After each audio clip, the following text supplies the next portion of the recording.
الفعل إما متعد وهو ما يتوقف فهم معناه على متعدد غير الفاعل كضرب، وإما لازم وهو ما بخلافه كقعد وقام. یہاں سے بسم اللہ الرحمن الرحیم الحمد للہ رب العالمین والصلاة والسلام علی الرسول الکریم وعلی آلہ وصحبہ اجمعین ومن تبعهم بإحسان الى یوم الدین، اما بعد۔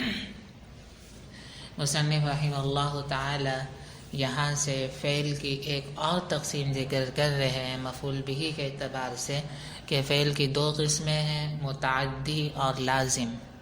متعدی اسے کہتے ہیں کہ جس کے معنی کا سمجھنا موقوف ہو فاعل کے علاوہ کسی اور متعلق پر، جیسے کہ ضرب، اور لازم اسے کہتے ہیں جو کہ اس کے کیا ہو، مخالف ہو۔ تو متعدی کی مصنف رحمہ اللہ نے تعریف کی کہ متعدی وہ ہے کہ جس کے معنی سمجھنا موقوف ہو فاعل کے علاوہ کسی اور متعلق پر، اور وہ متعلق کیا ہے، مفعول ہے۔ یعنی متعدی میں جو ہے فعل متعدی کے معنی اس وقت تک سمجھ میں نہیں آتے جب تک فاعل کے ساتھ ساتھ مفعول بہ کا بھی ذکر نہ ہو۔ جیسے ضرب، ضرب کے معنی سمجھنے کے لیے ضارب کا بھی ہونا ضروری ہے، ضارب کے ساتھ ساتھ مضروب کا بھی ہونا ضروری ہے۔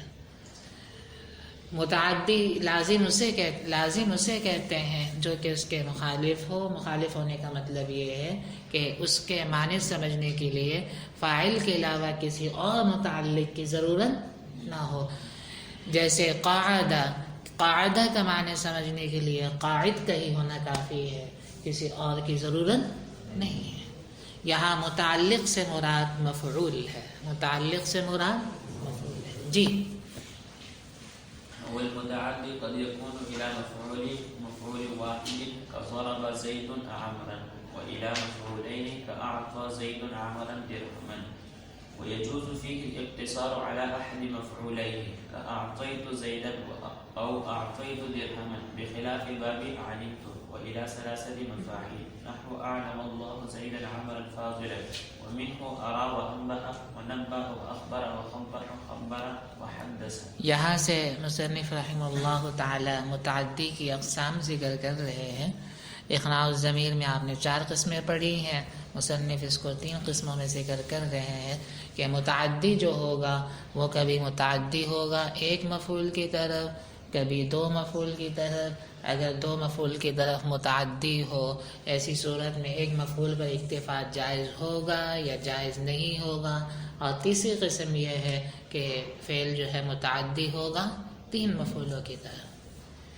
ایک مفعول کی طرف متعدی ہو جیسے کہ ضرب زید عمرا، 2 مفعولوں کی طرف متعدی ہو جبکہ ان میں سے ایک پر جو ہے اکتفا جائز ہو، جیسے کہ اعطى زید عمرا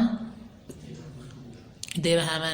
اب یہاں پر ایک مفعول پہ اکتفا جائز ہے، اعطى زید درہما یا اعطیت درہما، یہاں ایک مفعول پر اکتفا جائز ہے۔ آپ یہ کہیں اعطى زید درہما یا اعطیت درہما۔ بخلاف باب علمت کہ فعل متعدی ہو 2 مفعولوں کی طرف اور ان دونوں مفعولوں میں سے کسی ایک پر اکتفا جائز نہ ہو، یا تو دونوں کو حذف کیا جائے، اگر ذکر کیا جائے تو دونوں کو ذکر کیا جائے۔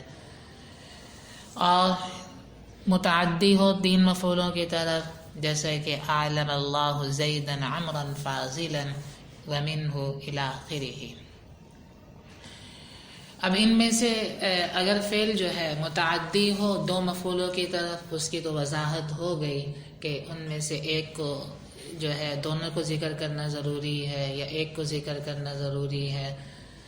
اگر فعل متعدی ہے 3 مفعولوں کی طرف تو اب ایسی صورت میں کیا جو ہے تینوں مفعولوں کو ذکر کرنا ضروری ہے یا ایک کو ذکر کرنا ضروری ہے یا 2 کو یا 3 کو، اس کی تفصیل ذکر کر رہے ہیں۔ تو تفصیل ذکر کرتے ہوئے مصنف رحمہ اللہ نے فرمایا کہ وہ افعال جو متعدی ہوتے ہیں 3 مفعولوں کی طرف، یہ 7 افعال ہیں۔ ان میں پہلے مفعول کا دوسرے اور تیسرے سے وہ تعلق ہے جو باب علمتو میں دو مفعولوں کے درمیان ہوتا ہے۔ مطلب یہ ہے کہ اگر تین مفاعل کی طرف کوئی فعل تین مفاعل کی طرف متعدی ہے تو ایسی صورت میں پہلے فعل کو اگر پہلے مفعول میں سے اور آخر دو مفعولوں میں سے کسی ایک پر اکتفا جائز ہے، مثلا پہلے مفعول کو ذکر کر دیا جائے، آخری دونوں کو حذف کر دیا جائے، یا دونوں کو ذکر کر دیا جائے، پہلے مفعول کو ذکر کر دیا جائے۔ دوسرے اور تیسرے میں جو تعلق ہے وہ باب اعطیتو والا تعلق ہے۔ مطلب یہ ہے کہ دوسرے اور تیسرے کو الگ ذکر نہیں کیا جاتا، اگر دوسرے کو ذکر کیا جائے گا تو تیسرے کو بھی ذکر کرنا ضروری ہوگا، تیسرے کو ذکر کیا جائے گا تو دوسرے کو بھی ذکر کرنا ضروری ہوگا، جیسے کہ باب اعطیتو میں ہوتا ہے، جیسے کہ باب علمتو میں ہوتا ہے۔ ارے سمجھ میں آ گیا کہ وہ افعال، وہ 7 افعال جو متعدی ہوتے ہیں تین مفاعل کی طرف، تو ان میں سے پہلے مفعول کا آخری دو مفعولوں سے وہ تعلق ہے جو باب اعطیتو کے دو مفعولوں کے درمیان ہوتا ہے، کہ جس طرح باب اعطیتو کے دو مفعولوں میں سے ایک کو حذف کرنا جو ہے جائز ہے، اسی طرح جو ہے تین مفعولوں کی طرف جیسے تین مفعولوں کی طرف متعدی ہونے والے جو افعال ہیں ان میں بھی پہلے مفعول کو جو ہے پہلے اور آخری دو میں سے کسی ایک کو حذف کرنا کیا ہے؟ جائز ہے۔ پہلے اور آخری دو میں سے کسی ایک کو یا تو پہلے کو حذف کریں یا آخری دو کو حذف کریں، اور آخری دو دوسرے اور تیسرے کا وہ تعلق ہے کہ جو باب علمتو میں ہے، یعنی اگر ایک کو دوسرے کو ذکر کیا جائے گا تو اس کے ساتھ تیسرے کو بھی ذکر کرنا ضروری ہوگا۔ دیکھیے وَهَذِهِ السَّبْعَ مَفْعُولُهَا الْأَوَّلُ مع الأخيرين كمفعولي أعطيت في جواز الاقتصار على أحدهما، اور یہ 7 جو ہے ان کا جو پہلا مفعول ہے اس کا تعلق آخری دو سے اعطیتو کے دو مفعول کی طرح ہے، دونوں میں سے ایک کے اکتفا کرنے پر، جیسے اعلم اللہ زیدن۔ یہاں پر جو ہے کیا کیا ہے؟ پہلے مفعول کو ذکر کیا ہے، دوسرے اور تیسرے کو حذف کر دیا ہے۔ والثانی مع الثالث، اور دوسرے کا تیسرے کے ساتھ تعلق علمتو کے دو مفعول کی طرح ہے، دونوں میں سے کسی ایک پر اکتفا نہ کرنے میں۔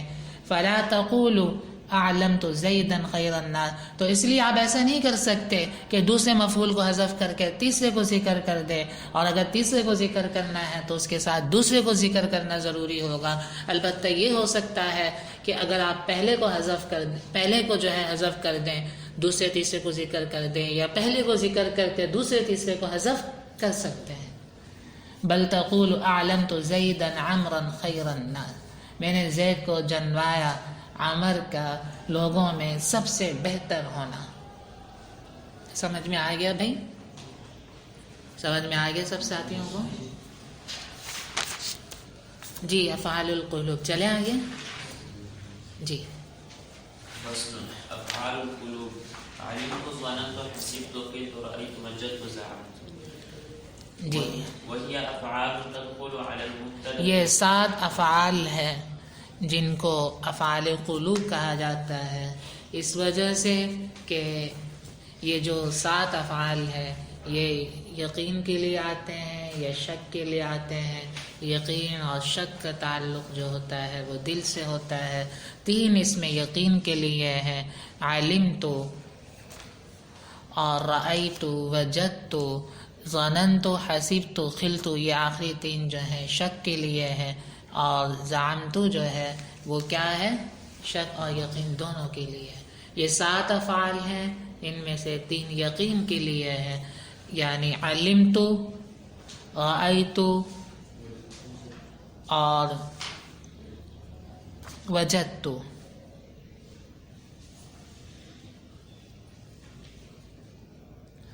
اور 3 جو ہیں شک کے لیے ہیں، ظننت، حسبت، خلت، اور ایک جو ہے شک اور یقین دونوں کے لیے ہے، دونوں کے درمیان مشترک ہے، اور وہ ہے زعمت۔ یقین اور شک کا تعلق چونکہ دل سے ہے، اس لیے ان افعال کو افعال قلوب کہا جاتا ہے۔ اور یہ افعال ایسے ہیں جو مبتدا خبر پہ داخل ہوتے ہیں، مبتدا خبر پر داخل ہونے کے بعد دونوں کو نسب دیتے ہیں مفعولیت کی بنا پر، اس لیے ان میں یہ جو ہے دونوں کو جو ہے نسب دیتے ہیں مفعولیت کی بنا پر. اصل میں یہ ہوتے مبتدا خبر ہیں، تو جس طرح خبر کو حذف کرنا جو ہے مبتدا پر اکتفا کرنا جائز نہیں ہوتا، خبر کا ذکر کرنا ضروری ہوتا ہے، یا خبر پر اکتفا کرنا جائز نہیں ہوتا، مبتدا کا بھی ذکر کرنا ضروری ہوتا ہے. اس لیے ان دونوں مفعول جو کہ اصل میں مبتدا خبر ہیں، اس لیے ان دونوں کے مفعولوں کو بھی ذکر کرنا کیا ہے؟ ضروری ہے. اگر حذف کرنا ہے تو دونوں کو حذف کرو، اگر ایک ذکر کیا جائے گا تو دوسرے کو بھی ذکر کیا جائے گا. یہ آخری لوجک سمجھ میں آئی؟ جی. وهي أفعال تدخل على المبتدأ والخبر فتنصبهما على المفعولية. نحو علمت زيدا عالما واعلم أن لهذه الأفعال خواص. جان لیجئے ان افعال کی خصوصیات ہیں، وہ کیا ہیں؟ جی. منها ألا يقتصر على أحد مفعوليها بخلاف باب. پہلی وہ خصوصیت جو پچھلی فصل میں گزر چکی ہے کہ وہ یہ ہے کہ ان میں جو ہے ایک مفعول پہ اکتفا جو ہوتا ہے وہ جائز نہیں ہے، بخلاف باب اعطیت کہ اس میں ایک مفعول پر اختصار جائز ہوتا ہے. جی. ومنها جواز الإلغاء إذا توسطت. نحو زيد ظننت قائم أو تأخرت. نحو زيد قائم ظننت. اور دوسری خصوصیت یہ ہے کہ ان کے عمل کو لفظاً اور معناً ختم کیا جا سکتا ہے، اس وقت ختم کیا جا سکتا ہے، جائز ہے، ختم کرنا جائز ہے، ضروری نہیں ہے. اور دوسری خصوصیت یہ ہے کہ ان کے عمل کو جو ہے ختم کیا جا سکتا ہے جبکہ یہ کیا ہو؟ درمیان میں ہو یا بعد میں ہو. ہونا تو یہ چاہیے کہ شروع میں ہو. اگر آپ ان کو شروع میں لے کر نہیں آتے، درمیان میں لے کر آتے ہیں یا آخر میں لے کر آتے ہیں، تو ایسی صورت میں ان کے عمل کو لفظاً اور معناً ختم کیا جا سکتا ہے. جی. جیسا کہ زید ظننت عالم، زید ظننت عالما، تو اب یہاں پر جو ہے ظننت جو ہے یہ بیچ میں آیا ہے، تو بیچ میں آنے کی وجہ سے اگر آپ جو ہے اس کے عمل کو ختم کر زید ظننت عالما کہنا چاہتے ہیں تو یہ بھی کہہ سکتے ہیں، اور یہ بھی کہنا چاہیں زیدا ظننت عالما کہنا چاہیں تو وہ بھی کہہ سکتے ہیں. اسی طرح زید قائم ظننت، تو یہاں پر بھی عمل کو ختم کیا جا سکتا ہے لفظاً اور معناً، اور اگر نہ ختم کرنا چاہیں تو بھی ختم نہیں کر سکتے. زیدا قائما ظننت بھی کہنا چاہیں تو کہہ سکتے ہیں. جی. ومنها أنها تعلق إذا وقعت قبل الاستفهام. نحو علمت الزيد عندك أم عمرو. وقبل النفي نحو علمت ما زيد في الدار. وقبل لام الابتداء نحو علمت لزيد منطلق. تو تیسری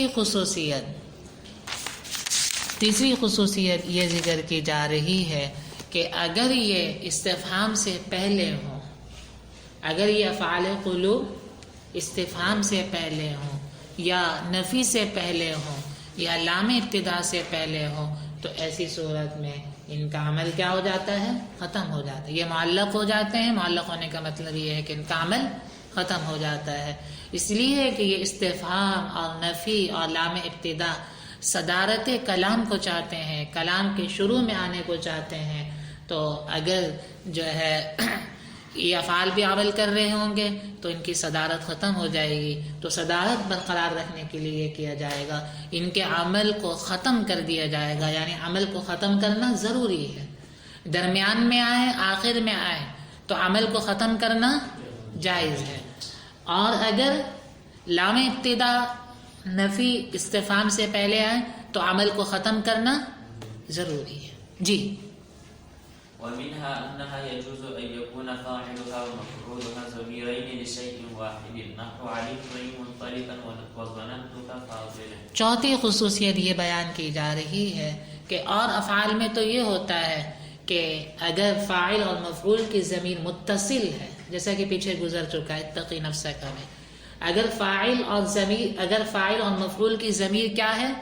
متصل ہے اور ایک ہی چیز کی طرف لوٹ رہی ہے، یعنی متکلم کی طرف یا مخاطب کی طرف. فاعل کی ضمیر بھی جو ہے متکلم کی طرف لوٹ رہی ہے، مخاطب اور مفعول کی ضمیر بھی متکلم کی طرف لوٹ رہی ہے، یا فاعل کی ضمیر مخاطب کی طرف، مفعول کی ضمیر بھی مخاطب کی طرف، فاعل کی ضمیر بھی غائب کی طرف، مفعول کی ضمیر بھی غائب کی طرف، تو ایسی صورت میں دونوں ضمیروں کے درمیان نفس کا اضافہ کرنا ضروری ہے.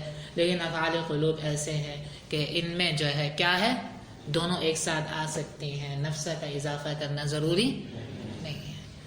تو جائز ہے کہ اس کا فاعل اور مفعول جو ہے دونوں کیا ہوں، ضمیریں ہوں، ضمیر متصل ہوں ایک ہی چیز کے لیے. ان کا فاعل اور مفعول کیا ہو، دونوں ضمیریں ہوں، ضمیر ہونے کے ساتھ ساتھ دونوں متصل ہو، متصل ہونے کے ساتھ ساتھ دونوں ایک ہی چیز کے لیے ہو، یعنی ایک ہی چیز کی طرف لوٹ رہی ہو، یا تو متکلم کی طرف یا مخاطب کی طرف. نحو علمتنی منطلقا، اب یہاں پر تو ضمیر متکلم کی طرف یا متکلم کی طرف، ظننتک فاضلا تا مخاطب کی طرف اور کا مخاطب کی طرف. تو یہاں پر جو ہے دونوں ضمیریں لوٹ رہی ہیں، کس کی طرف، دونوں ضمیریں متصل ہیں اور متصل ہونے کے ساتھ ساتھ ایک ہی چیز کی طرف لوٹ رہی ہیں. تو کیا ہے، یہ افعال قلوب میں جائز ہے. افعال قلوب کے علاوہ اور افعال میں آپ کو جو ہے درمیان میں نفس کا اضافہ کرنا ضروری ہوگا. جی، یہ 4 خصوصیات بیان کی. پہلی خصوصیت کہ ان کے دونوں مفعولوں میں سے ایک مفعول پر اکتفا جائز نہیں ہے، جیسا کہ باب اعطیتو میں ہے. اور دوسرا یہ ہے کہ اگر یہ درمیان میں آ جائیں، آخر میں آ جائیں، تو عمل ختم کیا جا سکتا ہے، عمل ختم کیا جا سکتا ہے. اور تیسری خصوصیت، اگر یہ استفہام سے پہلے ہو یا نفی سے پہلے ہو یا لام ابتدا سے پہلے ہو تو ان کا عمل ختم ہو جائے گا. چوتھی خصوصیت کہ اگر ان کے افعال، ان کے فاعل اور مفعول کی ضمیر، ان افعال کے فاعل اور مفعول کی ضمیر متصل ہو، متصل ہونے کے ساتھ ساتھ ایک چیز کے لیے ہو، تو یہ کیا ہے، ان میں جائز ہے. جی، ابھی دیکھیے جائز ہونے کی ایک وجہ بھی بیان کی، ایسی خواہ وجہ بیان کی کہ اصل میں ان کا جو اصل مفعول ہوتا ہے وہ دوسرا مفعول ہوتا ہے. پہلا مفعول تو تمہید کے طور پر ذکر کیا ہوا ہوتا ہے. تو اگر فاعل اور پہلا مفعول ایک ہی چیز کی طرف لوٹ رہا ہے تو کوئی اثر نہیں پڑتا. خیر، یہ ایسی ہی خواہ وجہ ہے. بات یہ ہے جو یاد کرنے کی ہے وہ یہ ہے کہ ان میں جو ہے کیا ہو سکتا ہے کہ ایک ہی چیز کی طرف جو ہے دو ضمیریں متصل لوٹ سکتی ہیں. بعض کتابوں میں متصلین کا اضافہ ہے تو یہ اچھا اضافہ ہے، اور جن کتابوں میں اضافہ نہیں ہے تو ان میں اضافہ کرنے کی ضرورت نہیں ہے، اس لیے کہ مصنف نے اضافہ نہیں کیا، البتہ بریکٹ میں لکھ دیں. جی، وَاعْلَمْ أَنَّهُ قَدْ يَكُونُ ظَنَنْتُ بِمَعْنَى اتَّهَمْتُ وَعَلِمْتُ بِمَعْنَى عَرَفْتُ وَرَأَيْتُ بِمَعْنَى أَبْصَرْتُ وَوَجَدْتُ بِمَعْنَى أَصَّبْتُ الضَّالَّةَ وَتَنصِبُ مَفْعُولًا وَاحِدًا فَقَدْ فَلَا تَكُونُ حِينَئِذٍ مِنْ أَفْعَالِ الْقُلُوبِ. تو یہاں ظننتو اور علمتو اور رأیتو اور وجدتو وغیرہ کے جو ہے اور بھی معنی بیان کیے جا رہے ہیں.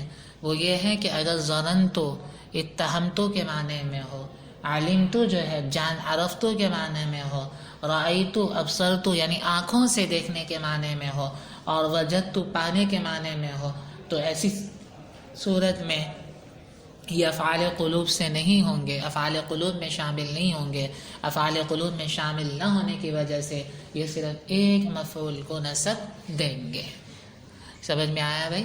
یہاں سے جو ہے افعال قلوب میں سے 4 افعال کے بارے میں بتایا جا رہا ہے کہ یہ اور معنی کے لیے بھی استعمال ہوتے ہیں. اگر یہ اور معنی کے لیے استعمال ہو رہے ہیں تو ایسی صورت میں یہ جو ہے افعال قلوب میں نہیں رہیں گے. افعال قلوب میں نہ رہنے کی وجہ سے ایک مفعول کو نصب دیں گے. وصلی اللہ تعالی علی خیر خلقہ محمد.